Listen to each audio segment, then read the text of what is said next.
সংবাদ পাই যে একটা লঞ্চ আপনার সেটাতে আগুন লেগেছে।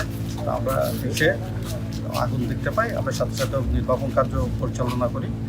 এর ভিতর আমরা জানতে চাই কীভাবে কী হয়েছে ওনাদের কাছ থেকে। তোরা জানা যে একটা ইয়াতে শর্ট সার্কিট করছিল, তো ওখানে আগুনটা একটা বোর্ড থেকে একটা বোর্ডে শর্ট সার্কিট করে আগুনটা লেগেছে। তো আমরা 3টা ইউনিট কাজ করতেছি আমাদের কাজ, আর নির্বাপন পর্যন্ত আমরা লাশ এখনো পর্যন্ত পাই না। একটা আমাদের একজন ঘুমন্ত আছে শুনছি, আমরা ওখানে সার্চ করতেছি, জি কাজ করতেছি। ঘুমন্ত যে ছিল তিনি কি সেখানকার ওনারা যাত্রী তোলার জন্য আসছিল, এই জন্য ওনারা সবাই ব্যস্ত ছিল, যার ওনারা সেই জন্য ভিতরে কেউ ছিল না বলছে, একজন শুধু ঘুমন্ত ছিল বলছে।